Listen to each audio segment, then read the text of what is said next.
Hi, everybody. Welcome, welcome, welcome. I'm so happy to have you all here. I want to welcome everyone to this celebration of storytelling. My name is Laura Sturza. I'm a writer and a teacher. I live right here in Rockville, Maryland. I've worked as a journalist and a writer. My work has been published in the Washington Post and the LA Times, a bunch of other publications. And I have been working on a memoir of my own for several years, the story of how I got married later in life to this guy right here. And so I know from experience what it takes to create personal storytelling. And that's some of what you're going to be learning while you're here today.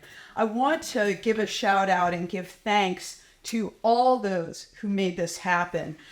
First off, I really want to thank Montgomery Community Media for coming here to film this so that our student stories can have a broader reach, so that others can find out about the amazing wealth of performers right here in the community. And I also want to give just enormous gratitude to Holiday Park Senior Center. This group, this is one among many senior centers in Montgomery County. And they just, it's incredible what they do for the community. And I'll just give you one statistic, which is they're the county's largest senior center, serving about 300 over 55 adults every day. And so the classes they offer here, I'm going to tell you from experience, because after I started teaching here, my husband and I started taking classes here. The classes are either free or very low cost. It's so accessible to members of the community. So I hope others will continue to take advantage of these programs. Also, how this program came, this collaboration between Holiday Park and me as the teacher happened, is that I received grant funding. And I want to thank the folks that gave us this grant funding. It's supported by funding from Montgomery County government and the Arts and Humanities Council of Montgomery County, and co-sponsored by the Department of Recreation. So what that means, just so you can understand the value provided, because the county provided those funds, these students didn't have to pay anything to take this class. So can we just give a shout out of thanks? That's all it's really good this time. Okay, so now I'm going to tell you just a little bit about these students who are something else, okay? The past 8 weeks, this group of brave and talented local writers took part in the Tell Us Your Story class here at Holiday Park. They are folks with a wide range of experiences. You'll learn a little bit about each of them when I introduce them. Some are newer to writing, some have been writing for years. Through creative writing exercises, lectures, discussions, and take-home assignments, these students expanded their skills in order to write what you're soon going to hear, funny, heartfelt, engaging stories. They wrote about topics including places that they've lived, shopping excursions, vacations, favorite foods, family, community, occupations, and more. They learned writing techniques, including how to evoke emotion. So these are some of the things that you can listen for as you're hearing their stories. You'll hear the craft that went into building these stories. They use techniques including how to evoke emotion, how to use dialogue, how to include sensory details. How does something feel to the touch? How does it smell? How does it taste? How does it look? They learned how to edit their work and be edited.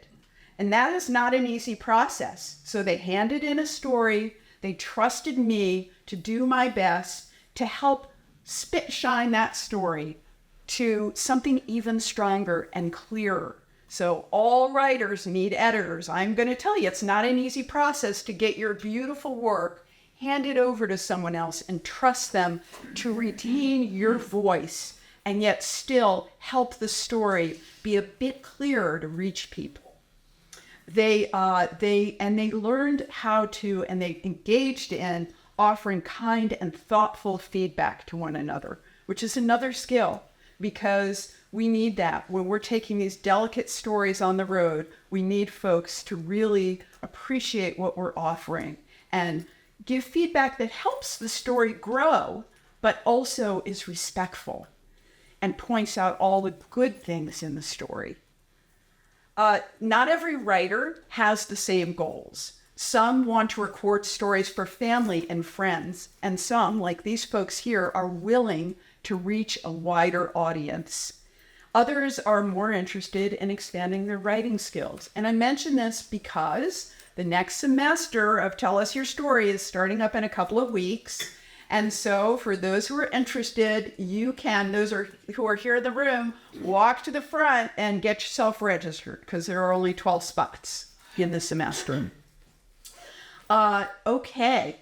So without further ado, I'm going to introduce our first reader, and that is Richard Kaplan. Richard and his wife grew up in the New York area and moved to Montgomery County in 1980 so he could pursue his federal government audit career. He wrote many reports and congressional testimonies on major transportation issues. He and his wife have been married for over 47 years, and they love traveling and spending time with their family. Richard?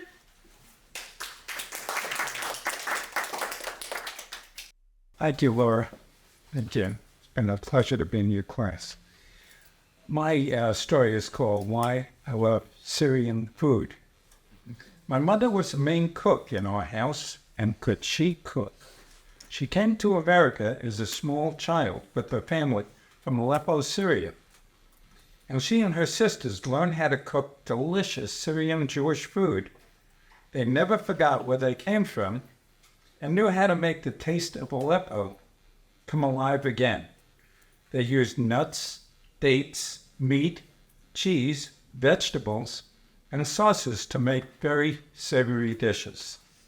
Mom made the tasty Syrian specialties on Friday nights, and we ate them in our dining room. We had a beautiful large oak dining table with a matching draped front and credenza and a shiny chandelier with lights that sparkled.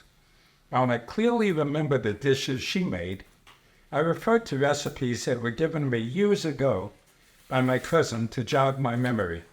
They were neatly folded in a book of recipes and contained the specific ingredients used to make them. My brother, sister, and I loved Syrian food. One of our favorites was meshi. I remember Mom in our kitchen peeling each squash with a potato peeler into a long cone with an opening at the end. Then she meticulously filled each squash with chopped meat and rice, lemon, garlic, and mint leaves. She topped the meshi with tomato sauce. Sometimes Mom would make stuffed grape leaves in the same way. Another delicious Syrian dish she made was hamid, a scrumptious sauce with potatoes, lemon juice, mint leaves, and the best part was small meatballs. Hamid was boiled and served in a large pot over rice. I can still taste the many different flavors in it now. We could smell the heavenly aroma in other parts of our house. Mom also made an appetizer called kibbeh. She used bulgur wheat to make the dough and formed each one into a shape that looked like a little football. Our relatives called them torpedoes. The kibbeh was stuffed with spiced lean meat, onions, and pine nuts, and fried to a crispy brown texture. I loved kibbeh and always looked forward to eating more of these. While my brother, sister, and I were eager to eat the Syrian food, my father would not eat it. His family was from Kyiv, and he was a meat and potatoes guy. He only wanted roast beef or steak. Cold trick. He also liked tongue, but I wouldn't eat it because it had already been in someone else's mouth. My mother was resigned to the fact that he would not eat Syrian food and made him what he wanted. He also liked the breaded veal cutlet. Her sister also knew he wouldn't eat the wonderful dishes she cooked for everyone else for the Passover meal at her house, and made him a steak instead. She told her granddaughter she did this because he was married to her sister and she wanted to make him happy. My father appreciated my mother and aunt preparing steak and other food that he liked. The desserts my mother and her sisters made were also very tasty. Mom made cheese cookies known as sambusak. First, she shaped dough-like crescents, filled them with cheese, and baked them with sesame seeds on top. The smell of these cookies together with the cheesy taste made them hard to resist, especially when they came out of the oven. They were so good. Another dessert I loved was Memoir, a cookie my aunts and other relatives made when there was a party for a special occasion, such as an engagement party. They shaped the dough into small balls, filled them with pistachio nuts and dates, and baked them. Then they topped the cookies with powdered sugar and marshmallow, making them absolutely delicious to eat. I'm always eager to try Syrian foods again. I have bought cheese barekas, which are Mediterranean cheese pastries, and cut them in half fresh out of the oven to replicate what sambusak looked and tasted like. The taste of the warm cookies filled with cheese that melts in your mouth with sesame seeds on the top is delicious, and I believe it's impossible to eat just one. Do you have some here? In addition, you should have brought them. In addition, I have found that Lebanese restaurants have very similar dishes, and it brings back many memories. And never pass up the opportunity to taste food like my mother and her sisters made.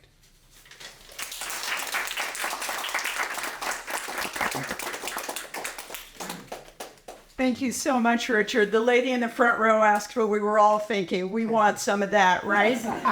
And I always like to just mention a little bit of what a student does so masterfully in the story. He takes us into the kitchen. We get to see the family cooking. We learn about the characters. We learn about the father who will not accept the food that has been made for him and wants something else. And we are taken into the sensory flavors of this world as well. So these are all the things that Richard has done. I was supposed to mention this at the beginning and I forgot to. Please check your cell phones. Hit the off switch on them if you will. Okay, now I'd like to introduce Angela Martin, a native of Charleston, South Carolina, who has lived in Montgomery County for over 40 years. She just celebrated her 50th anniversary as a professional print and fashion model, now for senior ads. In her spare time, she enjoys writing, traveling, working as a personal chef, and studying her family genealogy. And with that, I give you Angela. Thank you kindly, Laura. I truly enjoyed your class. It was tremendous. I learned so much. Thank you. Grandmother dear, a beautiful spirit. My maternal great-grandfather, Charles Dunn, used to take his pretty little daughter to his job as a stevedore on the boat dock. He would brag about his child, Pearl, and love to spoil her. My grandmother Pearl Dunn's nickname, her children named her Mother Dear. She was born in Charleston, South Carolina in 1902. She held her beauty all her life, and she had gorgeous hair to her knees, even in her senior years. I loved to watch her comb her hair. She wore it in 2 buns on the side, tucked with lovely old-fashioned pins. She sometimes let her hair down when a handsome gentleman came to visit. Pearl married a Navy man when she was only 15, who had diamonds in his teeth, probably a status symbol.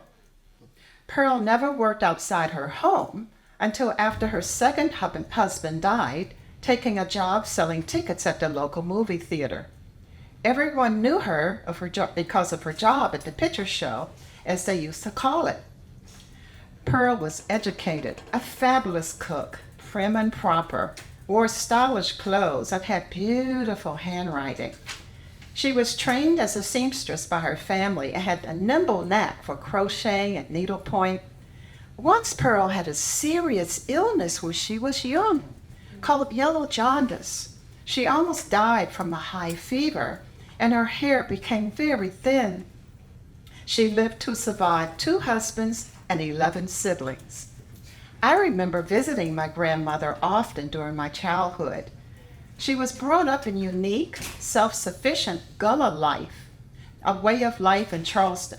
The rich conglomerate culture was evident in her religion, her language, beliefs, and culinary flavors of fabulous food she cooked at home.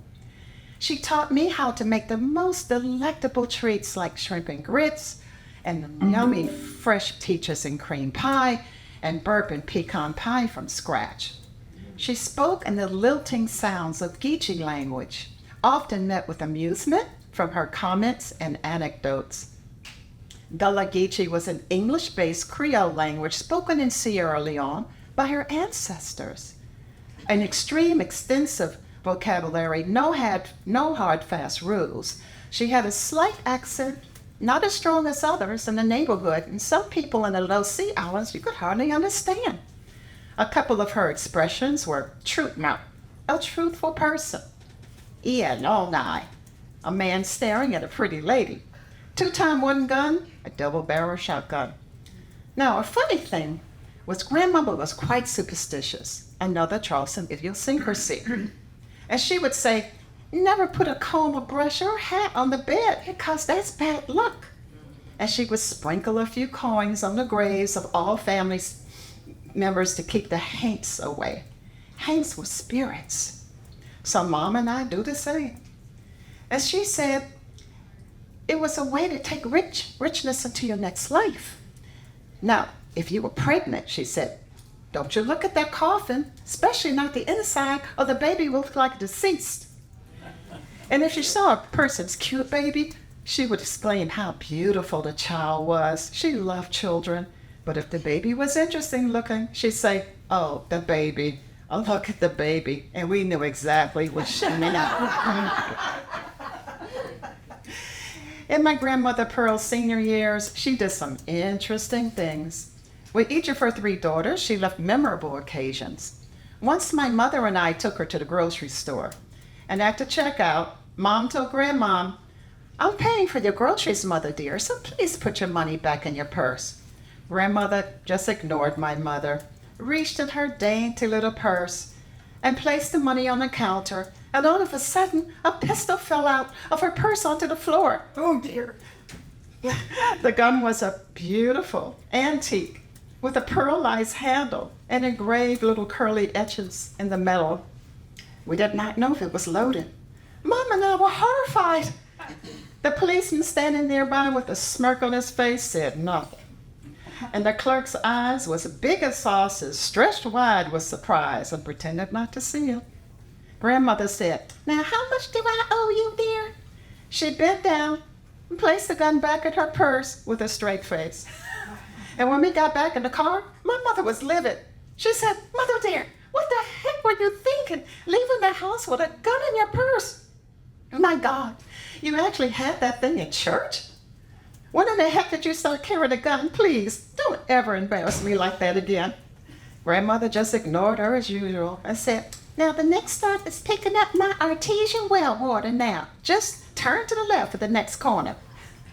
I really miss my grandmother. She died at age 83 from an infection in her chest wall. I count myself fortunate to have had the pleasure of often spending time with her. My grandmother Pearl was sometimes a funny character. However, she taught me many beautiful lessons in life. She was faithful in her church, Old Bethel Methodist. She was a warm woman of strength, goodness of heart, and would do anything to help her neighbors. I thank my beautiful grandmother for all the love and amazing memories bestowed upon us. Thank you.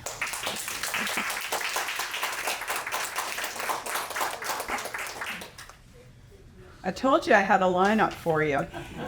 So, among the things that Angela does so beautifully in this story in painting a portrait of her grandmother that is unforgettable is she uses detail, all those little details, what the pistol looks like, the pearl in the teeth, all these little details that fill in, take you into the scene, and she uses dialogue. And one of the things that we really stress, because we are such a wonderfully rich group of folks from different countries, different parts of the country, is how we bring to life characters through their voices. And this is a story that does that in such a lovely way. So how did you come up with the story that you were going to share today? Oh, the way I came up with the story was that our instructor, Laura Sturza, instructed us to how to create drama and how to develop character. And I was like, oh, I know what, I'll write about my grandmother, because she was exactly that, a dramatic character. And so whatever, it was just a very good subject. And I wanted to make it fun and colorful. So her story was that. So now I get to introduce Clifford Dutine. 2025 will be the 50th anniversary of the year Clifford left Vietnam for the U.S. The reasons he had to leave his motherland were so controversial, including questions of how he successfully left while so many others tried but failed. These experiences remain vivid for him, and he wants to share them with his descendants. Clifford.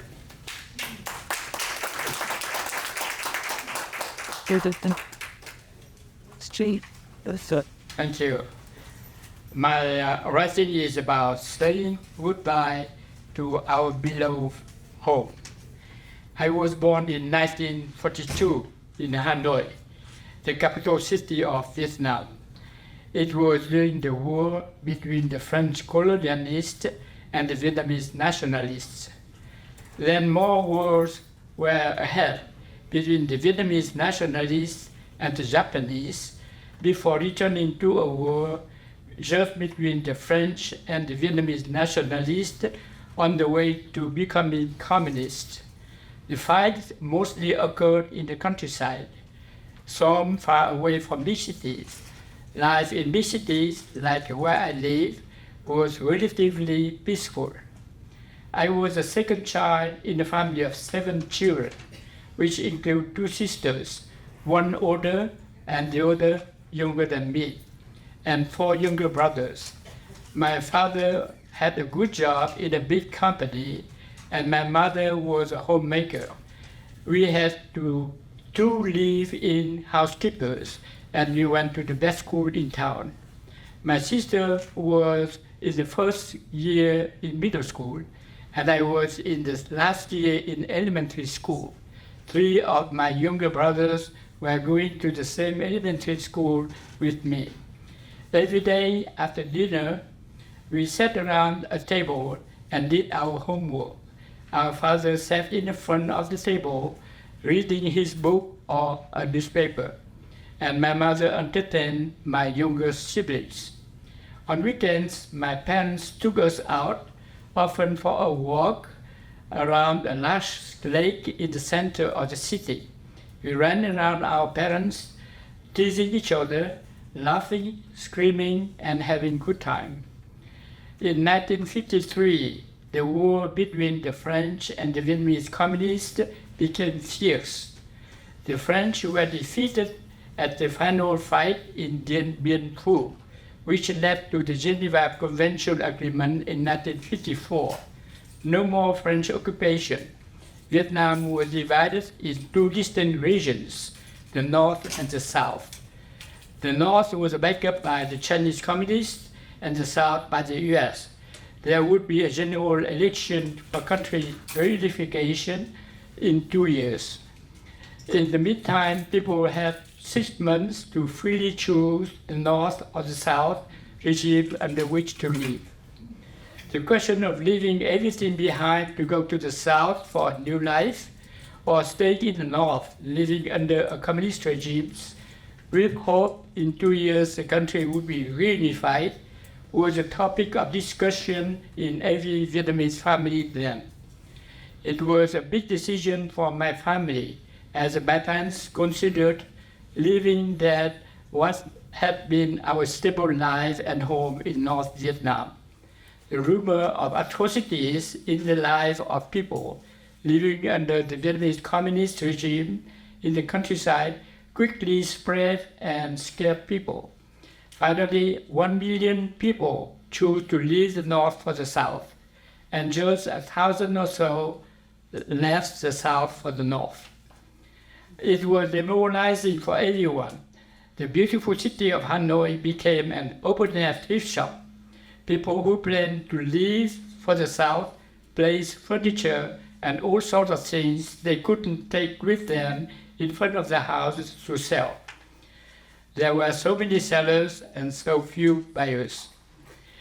It was so sad to go to school and see friends saying goodbye to teachers and classmates. One day, with tears in my eyes, my job came to do the same. My parents and all of us were born in the North. We were deeply rooted there. My parents therefore took time to decide to leave for the South. We were among the last people to go. An American Navy ship took us to Saigon. We had an uncle who lived in the suburb of Saigon. He made room for us to temporarily stay in his house, so we didn't have to go to a refugee camp. His family of 4, ours of 9, lived together in a small house. It was still much better than living under a military tent in a refugee camp. My uncle was very kind to us. However, his house was very overcrowded. Within a few days, my parents started looking for another place for us to live. It was so urgent that they rented the first house they found. It has no running water. We used a well. I was 12 years old and my sister was a year and a half older. We helped our parents eat all we could. We watched after our younger siblings. We did everything on our own and no longer had a live-in housekeeper. We missed our life in Hanoi so much. After resettlement in our house, my father re-enrolled us in a school. He then went to the branch of the company he used to work in Hanoi looking for a job. The company didn't have enough jobs to accommodate every refugee. He was told to wait. It took 3 months before he found work. Fights between the North and the South started to erupt when the general election mentioned in 1954 Geneva Convention didn't take place. This fight gradually became a war, with involvement of the communist countries on the side of the North and the US and its allies on the side of the South. The South regime collapsed in 1975, and people working for the South regime or cooperating with the US had to leave the country. After the Vietnamese communists took over the South, hundreds of thousands of former soldiers, public service employees of the South stuck behind were sent to re-education camps, which actually are hard labor camps, in which many died from disease and starvation. North Vietnam was my first home. I spent my adolescence and young adulthood in the South, overcoming so many challenges in our new home, then became a refugee once more in 1975, when at the age of 33, I had to leave Vietnam to build a new life again in the US. Thank you. Thank you, Clifford. So, this is why I talk about these students as being brave. We're writing and they're writing and telling stories that are not always easy to tell. Stories about their personal history, but stories about history that resonates broader than just ourselves. Thank you. Thank you for this beautiful story, Clifford. I think.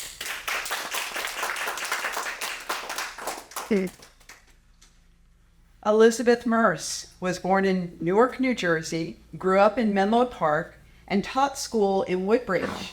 Her hobby was acting in community theater. In 1969, she married and moved to Maryland. After 40 years of teaching, she retired and now RVs to national parks.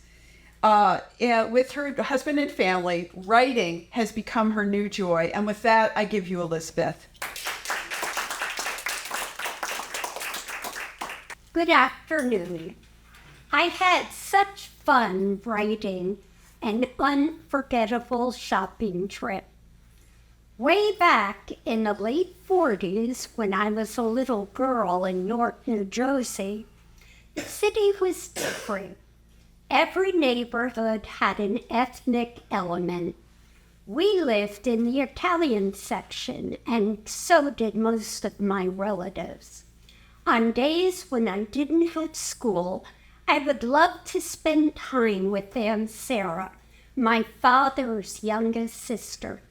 She was jolly, very short, and a bit overweight. Every morning she would get up very early and put on a house dress. It was something she never would wear out in public. She cleaned each room in her flat from top to bottom. At 1 o'clock, she would sit down in the kitchen and watch her favorite soap opera, The Guiding Light. She would say, I wasn't allowed to talk then. She often took me on shopping adventures. This was before our neighborhood had a supermarket. Around the corner was a bakery that sold great donuts and delicious hard rolls. A meat market with sides of meat hanging from the ceiling, and a huge refrigerator, and a candy store where I was allowed to spend my pennies for treats. Sometimes we ventured out several blocks to Ferry Street, where there were many different kinds of stores. I especially remember a shoe store where I was allowed to look at my feet in an X-ray machine. It was such fun to wiggle my toes and see the image on the screen. Anytime I passed this store, I would go in and look at my toes. Who knew back then it was not safe to do X-rays so often? There was also a movie theater that had air conditioning. During the summer months, all the kids in the neighborhood went there every day for a 10-cent matinee to enjoy a movie and to keep cool. I would also wander to the local air-conditioned library. Reading was such fun, and joining their summer program gave me hours of enjoyment. One day, Aunt Sarah took me to an outdoor market on Ferry Street, near the train station. To my surprise, there were cages and cages of live chickens on display. I heard cluck, cluck, cluck, cluck, cluck, cluck, cluck. The air had an unusual odor. P.U., I said. Little did I know what was going to happen. When it was our turn, Aunt Sarah chose our dinner, and the butcher went to work. I was shocked when the poor chicken's head was cut, and the blood poured into a container. I held her hand and looked away. Next, the chicken was submerged in boiling water. She put her arm around me and patted me. It'll be okay, she said. Then a fire singed off that poor chicken's feathers. That was the first and last time I smelled burning feathers. Aunt Sarah paid the butcher, and our dinner was wrapped in paper. She knew I was scared. and talked about things we would do, and we sang songs all the way home. She prepared the chicken and put it in the oven for dinner. You would have thought this adventure would make me a vegetarian, but I did eat it. I'll bet you can guess what I said when Aunt Sarah asked me to go to the chicken market again. Well, recently, Aunt Sarah's grandson, Dante, my first cousin once removed, visited me. He told me there's another chicken market in downtown North. I went online and read the reviews and found out they are still using that same method on the poor chickens today. While the thought of it still upsets me, I also remember his grandmother's kindness to me that day. Since Dante heard my story about going to the chicken market when I was so young, I am very sure he will not invite me to revisit that experience again. Thank God.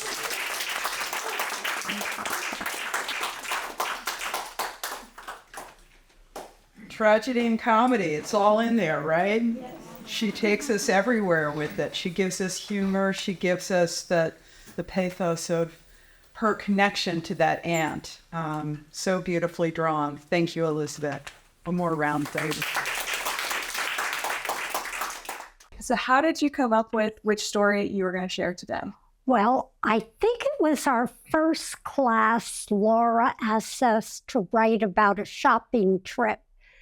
And I just thought for a few minutes, and this popped into my head that I had remembered this when I was yay high. Laura Ellis is a career librarian from Detroit, Michigan. This school year will be her 25th with Montgomery County Public Schools. Laura fell in love with writing in 5th grade due to daily journal writing assignments. She also loves gardening, scrapbooking, traveling, and volunteering. Laura?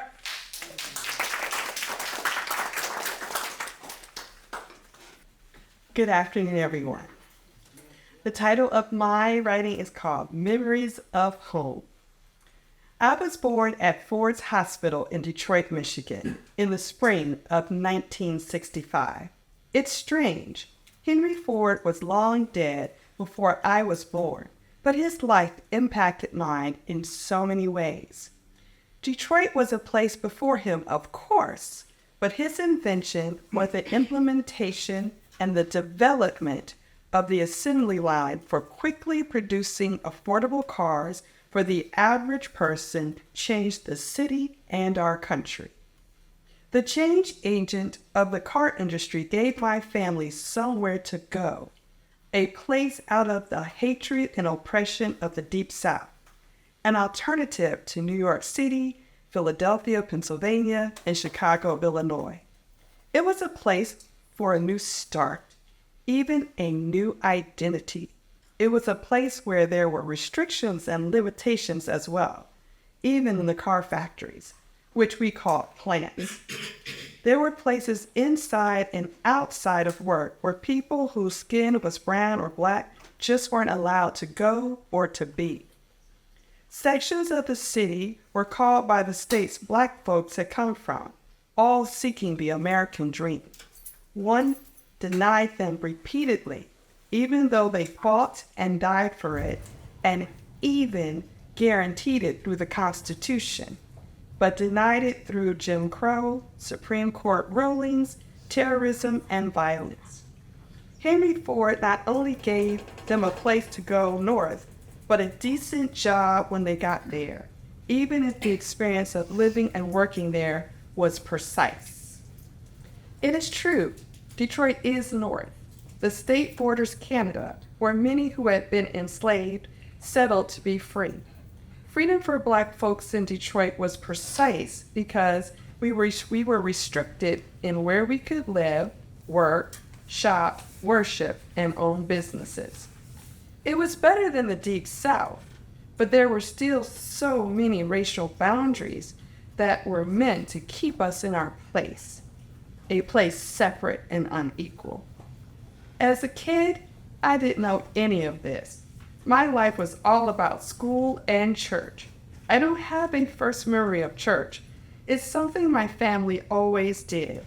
30 members of my family, my grandmother's family to be exact, all attended the same church. My grandfather was the head trustee, and his wife, my grandmother, was an usher and choir member. My dad was a deacon and assisted my grandfather. My mother was the lead soloist in the choir and sang special music during church services and our church radio and television programs. Church was one of those restricted places, historically for African Americans. We may have been able to attend church with fellow white Christians, but we had to sit in the back or in the balcony, but not with them. We could not hold any positions of leadership, and we were expected to be silent.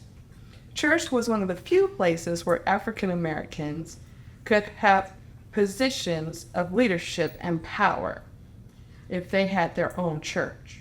Church burnings and bombings occurred down south during the civil rights movement of the 1960s. But up north, a new phenomenon was occurring. Black preachers were opening storefront churches. Across American cities, African Americans rented or bought stores on major streets in communities where the previous non-Black owners had stores and lived upstairs above them. This was before malls like Northland in Southfield, Michigan, or Westland in Dearborn, Michigan, where Blacks were not allowed to go, were built and killed thousands of small businesses and left blocks of abandoned buildings in the city, just like the internet is killing malls today. In Detroit, these streets were every mile, and residents could walk to grocery stores and other businesses to take care of their needs. All the streets had names, but some were known solely by the mile number they were in the city. When I was born, my parents lived in a mixed and immigrant community on a street named Tuller. When I was little, I could speak and understand German thanks to our neighbors. Sadly, due to racism, redlining, and the lies and greed of realtors, there was a mass exodus of white and Jewish families from the city. The entire community was torn down to build highways to the suburbs. My parents purchased a new home in the city 1.5 blocks off of 7 Mile Road. 7 Mile Road between Greenfield and James Cousin Freeway was the home of at least a dozen car dealerships on both sides of the street. The dealership lots were full of fancy new cars of every size, color, and variety you could possibly imagine. I used to love looking at all the cars as my father drove down 7 Mile to our church. It was a beautiful thing to see, and in our church, we did not have to be quiet. Thank you. So, how did you come up with the story that you chose to share today? It was all based on a writing assignment. Every class, Laura gave us a 10-minute writing exercise. And that particular week, she asked us to write about elements of nature. I'm from Detroit, so the nature are streets and cars and noises, not birds and flowers and things like that. So it was based upon an assignment that we did in class and creating nature out of things that we don't necessarily think of as nature. Louis von Rago is a visual artist. His work focuses on repurposed furniture and canvas art. His biggest achievement was painting a mural on Cleveland Park's library outside wall. He also painted a lunch truck, a Christmas nativity scene for his church, and furniture for his building's garden club. He shows his work through VisArts in Rockville. Louis? My story is on my hometown, Pittsburgh, Pennsylvania. I am from Pittsburgh, Pennsylvania, and spent my first 5 years there before my family moved to Illinois. But since I love Pittsburgh, it was wonderful to return there for my senior years of high school and college. The city was a steel town and an early boom town in our blessed nation since coal was needed to run trains and for manufacturing. Those days were certainly lively, but they wreaked havoc on the environment. The smog was so bad that children could not go outside to play. The many red brick houses were stained black with soot. When the industries collapsed around the 1980s, it became brighter and the air fresher. It became one of the leading computer cities in the U.S. and again has evolved into a highly desirable place to live. There are many parks, including Highland Park, which features the zoo and water reservoir, and Shenley Park, the collegiate center of town. People ride their bikes and cruise through these parks. My father, Louis Sr., was a Hungarian immigrant who taught at Pittsburgh's Duquesne University when he met and married my mother, Viorica. She was a German immigrant born in Romania, having escaped the war. My parents were busy raising my older sister Lillian, my younger brother Larry, and me while living in a crowded 2-bedroom apartment. We moved to Illinois when I was 5, and my dad took a job teaching business management at the University of Illinois. While living there, my youngest sister Sonia was born. One of my earliest childhood memories was shortly after my father passed away and my mother needed a break from her troubled 12-year-old child, me. I took the Greyhound bus alone from Champaign to Pittsburgh to stay with my tante, that's German for aunt, and my Uncle John for the summer. Uncle John and I would fly his homemade kites on windy days at a Highland Park. It was loads of fun. Pittsburgh's ethnic neighborhoods were all unique. People enjoyed their front porches, were all friendly to their neighbors. Tante and Uncle John lived in the Italian Bloomfield neighborhood. Across the street were 3 elderly ladies who were heavy smokers. There was also hippie Bob Gaylord and his Rottweiler dog Baron, whose yard was full of pot plants. Uncle John was a chef, and Tante was a cook at the nearby Shadyside Hospital, which was both good and bad for me. I returned home to Illinois for my summer away, 20 to 30 pounds heavier. Happy to have eaten to my heart's content for that summer. It resulted in a lot of taunting until I started the Weight Watchers program. Nearly 5 years later, I returned to Pittsburgh for my senior year at Peabody High School during the crazy disco era. I loved dancing so much, I even put on shows for my relatives. Near Pittsburgh's Three Rivers stadiums were the wild BYOB dance parties that would begin at midnight and end at 5 a.m. My aunt and uncle didn't really try to change me since they knew that even my mom had something of a wild streak. I remember leaving those dances as the sun was coming up, walking across the bridge from the north side to downtown. Most early mornings, I'd go to my aunt's hospital for an early morning breakfast. My schooling at the Peabody High School gifted art program and the Art Institute of Pittsburgh has never left me, so I don't really think you need to go to school today to become an artist. Pittsburgh has many interesting attractions, including tunnels that open onto bridges. The most beautiful is Point State Park, where 3 rivers meet. The Allegheny, Monongahela come together to form the Ohio River. During the summer, a large fountain sprays water into the air. They also have the famous 3 Rivers Art Festival, which is held yearly. Those who get into that festival are very talented artists. It's quite a cultural town. One of my favorite attractions is the Dupain Incline, which takes you to Fort Washington. There's an exhilarating mechanical, electrical cab that takes you to the top and gives you spectacular views from all angles of the city. The Oakland area also has some very famous museums and galleries. The Carnegie Museum of Art and the Andy Warhol Museum. Although I did not spend all my life in Pittsburgh, I have many fond memories of it. For 3 years I lived there. Football star Terry Bradshaw led the Steelers to victory in the Super Bowl. I'm sad I lost touch with some very interesting friends I made there, and I wonder what happened to them.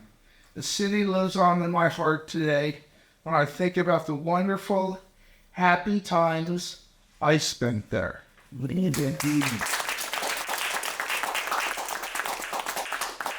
So, how did you choose your story that you chose to share with us? I went on a road trip that my friend took me on. That he went to his hometown, Detroit, Michigan, and he took me to my hometown, Pittsburgh, Pennsylvania.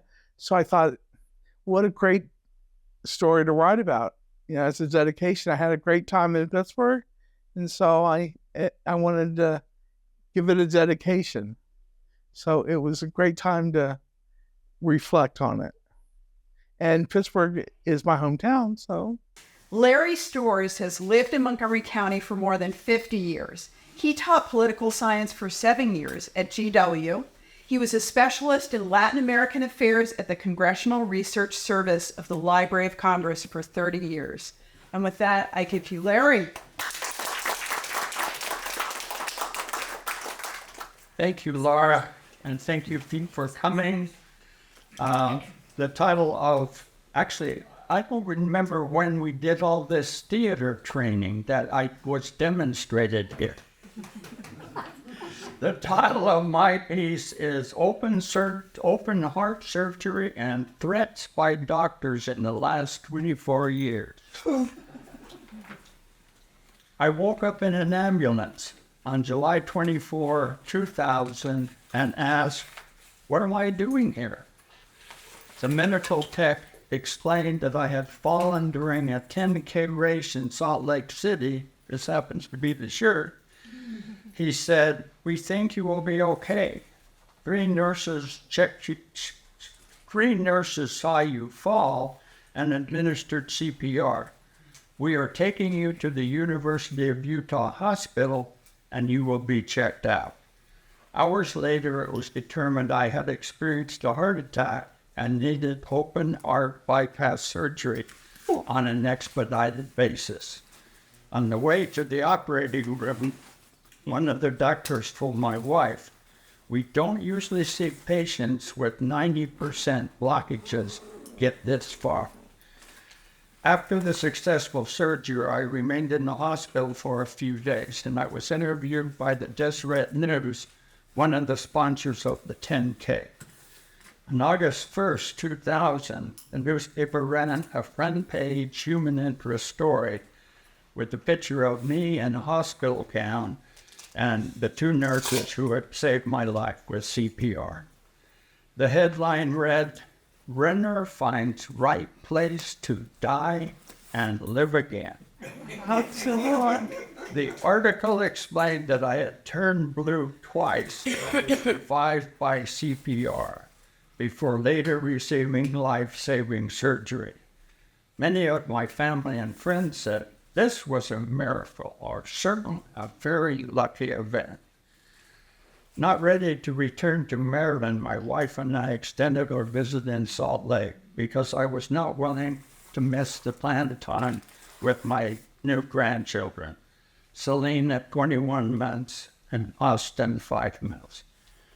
Spending time with them and the family was the perfect recipe for recovery, and with daily walks and exercises, I gradually regained my strength. As I returned to Maryland, continued rehabilitation, and gradually returned to work, at the Library of Congress, I was very grateful for the cards, prayers, and support I received from family and friends, as well as the care of the doctors and nurses. Over the next 24 years, I had regular visits with my cardiologist, Dr. Samir Solfit, and we got to know each other quite well. I had regular EKGs, echocardiograms, and nuclear stress tests, and discussions about diet and exercise. I also met with other doctors, especially my primary care doctors, Dr. Kludenev and Dr. McGuinn, for a variety of conditions. One notable event worthy of describing took place in 2021, but it could have happened in 2024. Dr. Solfit entered the examination room along with a stenographer to take notes for him. After exchanging pleasantries, he said test results were consistent with previous results, and then he asked, "How are you doing with exercise?" I said, "I'm doing pretty well. I played softball and basketball until I was 80, along with walking and running. When my knees were too bad, I went to the Bauer Rec Center and had to see my buddies, and I did exercise in the exercise room, and then later I participated in Senior Fit, sponsored by Holy Cross, with in-person and virtual exercises." Dr. Solfit said, "That sounds great, but you might slack off. And if I find out that you have slacked off on your exercise, I will come to your house and beat you."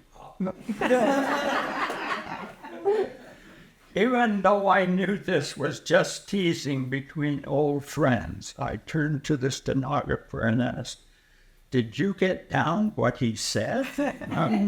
And we all laughed.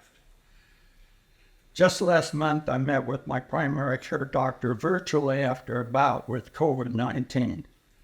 Dr. McGuinn asked how I was doing after taking Paxlovid for 5 days and isolating for 7 days, and then with no signs of fever and feeling okay. As we went over my history and symptoms, he suggested I isolate for a few more days. His final words of warning were, "You are 87 years old. You have had a heart attack, and you have AFib and congestive heart failure and other infirmities. COVID could have put you in the hospital and you might have died. I advise you to watch your diet and try to do exercises when possible. The rest of your life is pure gravy, so be careful." I came away realizing I must take care because the rest of my life is pure gravy. Like many others who have survived near-death experiences, I consider myself a very fortunate and blessed person, and know that I must safeguard the gift of extended life that I have been given. Thank you. No.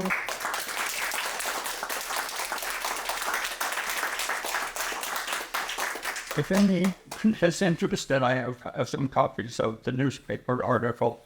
And since we're on sort of the medical things, as you can see, I went to a dermatologist yesterday and froze many precancerous problems. Thank you.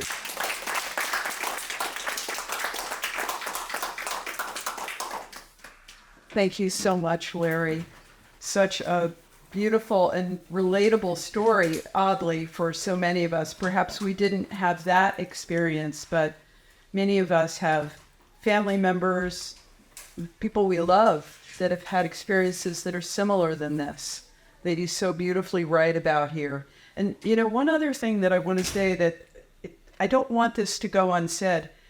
These are the stories of older adults. These are the stories of years of experience that they have taken the time to put down. And there's just a richness to them that not to say that folks of all different ages have important stories to tell, but oftentimes the stories of older folks are not always being recorded or being heard. And so this is a place, and part of my vision and my goal for this work is that others are inspired to put down their stories, to go home and write a story of your own. One of the things I suggest to students, sit down, put pen to paper, and write for 10 minutes, just 10 minutes. Some of these stories you're hearing today came out of exercises in which people just sat down and wrote for 10 minutes. That was the seed of the story that you're hearing today. So one more round for Larry. How did you come up with your idea for your story that you shared today? Well, it's kind of a big event in my life. This actually is the shirt from the race, and I probably wouldn't have a T-shirt from 24 years ago if it weren't for that. One of the assignments was sort of talking to doctors. So, I adapted from that, but it was a big event in my life. Harry Holcomb was raised in East Texas, where he developed a strong affection for storytelling and imaginative yarns. Throughout his educational life, he enjoyed fictional and expository writing. For the last 10 years, he has been writing stories mixed with history and mythology.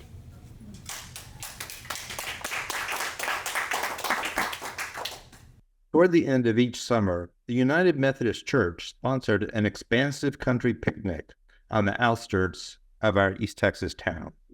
Intent on being respectful and religiously well-dressed, the members of the congregation came to a large open field with trays of potatoes, fried and roasted meats, cakes, and pies. We all collected under a white tent, provided by volunteers who cut the weeds and grass with tractors equipped with large rotating blades. White-shirted men and long-skirted women pressed together. They were damp and hungry Christians, eager to stand in line for watermelon slices and chicken legs.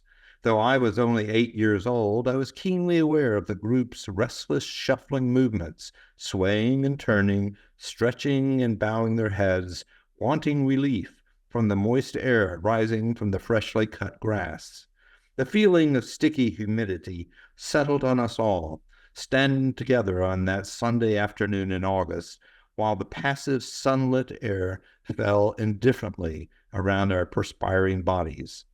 In the field around the tent, grasshoppers were quiet, and blue jays said very little. Each person was acutely sensitive to the abundant aromatic food and the pitchers of ice-cold tea placed strategically on each table.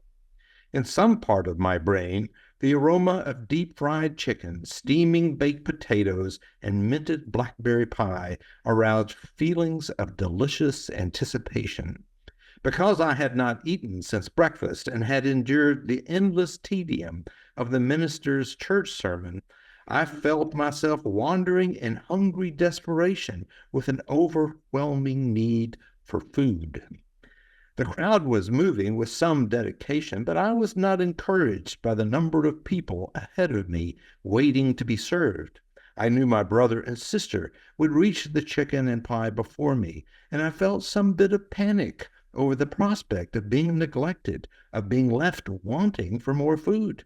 Some measure of relief came to me when my mother took my hand and walked me to the front end of the line. But even there, I met with the troubling feeling that the food would not be offered immediately, but would await Minister Stalkup's blessing of the chicken and the pie and the roasted potatoes. The waiting was disturbing. How could it possibly matter to Jesus whether we thanked him for the chicken? After all, it was cooked and plainly visible on the table surrounded by hungry people. But the people were Christians and felt obliged to acknowledge their good fortune. For the life of me, I couldn't figure out how someone like Jesus would care about fried chicken and blackberry pie. My grandmother, her name was Baba, noticed my impatience and made a face aimed in my direction. It was not a friendly face, and she muttered something about my being thankful. I muttered back that I was thankful and that I would be patient. But her friend, Mr. Johnson, pointed at the pie with his thick fingers and showed me a big, wide grin while patting his conspicuous tummy. This made me smile, but a vague wish to be in berry pie conspiracy with Mr. Johnson prompted a tinge of embarrassment, so I turned my head away from Baba to look at the ground. Momentarily unaware of the food, I abruptly felt my mother's hand and heard her ask what I wanted to eat. Exaggerated thoughts of eating piles of fried chicken and plates of berry pie made me smile and stumble on my words. "I'd like something of everything, thank you." She patted the top of my head and quietly suggested that I help myself to whatever I wanted. Pleased and surprised, I reached toward a crinkled chicken leg. Mother intervened to guide my hand with a white paper napkin, and then it was mine. The smell of the chicken, combined with the warm, crispy breading, made me want to bite into it right then. But Mother saw I was a little ahead of myself and calmed me by saying there was plenty for everyone, that I could take my time. Feeling reassured, I took a deep breath and placed the food on my plate while looking for mashed potatoes and butter, cornbread, and fried okra rolled in breadcrumbs. Needing some help with reaching and spooning and placing the growing pile on my plate, I was glad to accept my mother's help. As we stepped slowly down the food line, I saw the blackberry pies, decorated with mint and sprays of white wildflowers. Juicy rivulets cooled in the wide black skillets, and thick pieces of crust had turned purple. A smile spread across my face as I heaped a large wedge of pie onto a second plate and made my way to a chair next to my mother. I looked out of the tent toward some tall white oaks, bending to a gentle wind. The heat of the tent and my grandmother's critical gaze were no longer near me. As I began to eat my fried chicken, I felt the world was giving me a good moment. Wonderful food eaten under a wide-open tent on a summer afternoon.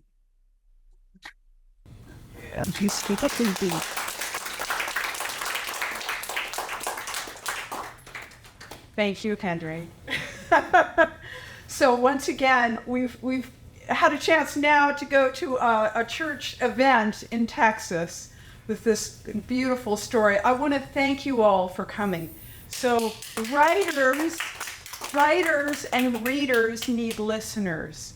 You all make this whole transaction complete by the power of your listening, your kindness, your generosity in listening to us. We really want to thank you. And I want to call all the writers up here so we can get everyone up together.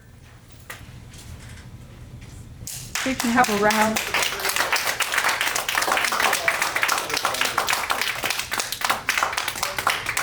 All right, folks. Again, if you want to sign up for the class, front desk, Holiday Park. We're so thrilled you all were here. Thank you very much for coming.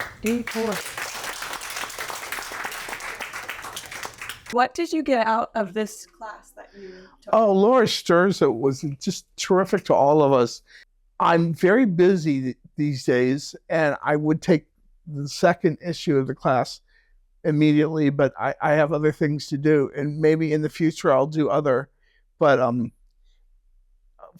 I got the ambition to write again.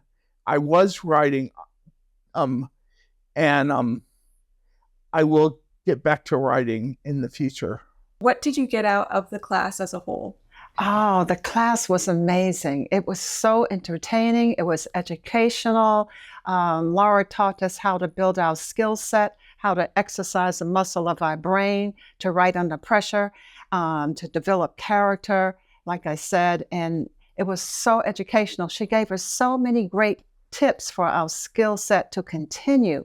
And I just loved meeting all of my classmates and sharing our stories. It made us a much braver writer just to experience this. Thank you.